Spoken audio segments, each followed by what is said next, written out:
In this lesson, we are going to continue with the transformation of sine and cosine function. So right here we have our basic equation for a sine or a cosine function. Now this could be either sine or cosine. I've got a sine here, but remember a out in front, that gives you the amplitude. Okay, and amplitude is always positive, so it's the absolute value of a. If this number is negative, that means the whole thing's reflected, and we'll see an example of that. B is going to give you the period. Remember, the period is normally 2 pi, so the new period would be 2 pi over B. C is going to give you the phase shift or the horizontal shift. Okay, and remember that's opposite of what we normally expect. And then out here on the end, D is going to give you the vertical shift. Now, sometimes you'll see the D written up here. It'll say something like 3 plus, and then it'll have the rest of it. So just know that that vertical shift doesn't have to be at the end. Sometimes it's at the beginning. And we'll see one of those as well. So we're going to just practice graphing a couple of these. So on number 5, we want to sketch the graph of -1/2 sine of pi x plus pi. Now, this is super important. You'll notice up here, let me go back to that, this b, that b is on the outside of the parentheses. So anytime you have something in front of the x, make sure it gets factored out. So that's what we're going to do to start this one. And I put that as a hint. You must factor it out, otherwise your phase shift is going to get messed up. So we have -1/2 sine of pi, and then x plus 1.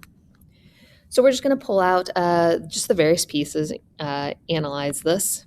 The amplitude is going to be 1/2, and also it's reflected. So I'm just going to put that in parentheses here. There's the bell, reflected. All right, the next thing we want to know is the period. Now remember, the period is normally 2 pi, and we need to divide by b, which is pi. So this is going to have a period of 2. And our phase shift is right here. It is going to be left 1. And this does not have a vertical shift. So now we want to graph this, okay? Now I always write them down in this order, but when I start graphing, I'm going to go the opposite direction. So I'm going to start with the phase shift of left 1. So here it is. This is a sine function, which starts at the origin. So we know it's going to start there. The period is 2. So remember, this is -1.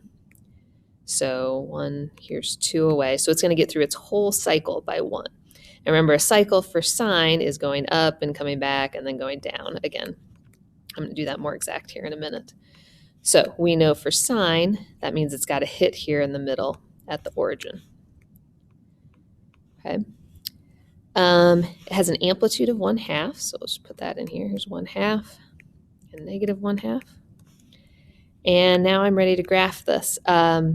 Remember, it's reflected, so instead of going up first, it's going to go down first, and then up and back. And we should probably put in another period here. So there. So we'll just finish it out a little bit, have it go a little bit further there and there. All right, let's take a look at this next one.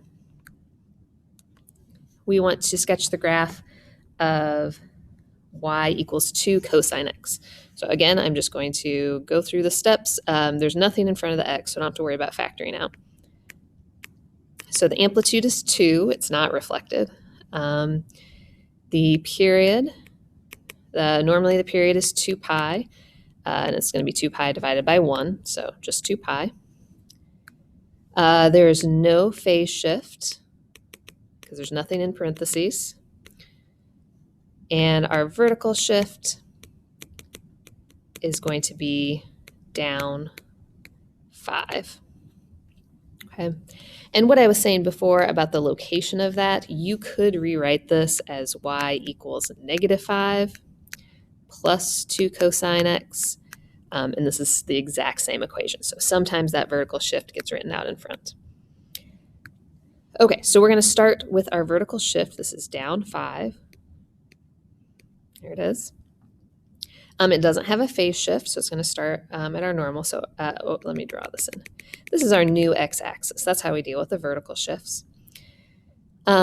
This is a cosine function. So remember, cosine starts at the crest, and the crest is going to be 2 above this line, so 2 above, right there. Its period is 2 pi. That's how long it's going to take to get through a full cycle. So here's pi, and here's 2 pi. So it's going to hit another crest at 2 pi, which means in between those two, it's going to hit the bottom. So I'm going to need to draw in a couple more there. So at pi, it's going to hit the bottom, and then in between 0 and pi is when it's going to cross here. So this is what this will look like. And then we can do the same thing in the other direction. I know I'm running into the stuff I already drew here. Hopefully you can get an idea of what's going on. So looks like that. And there's the bell. So we'll catch the other two problems in the next video.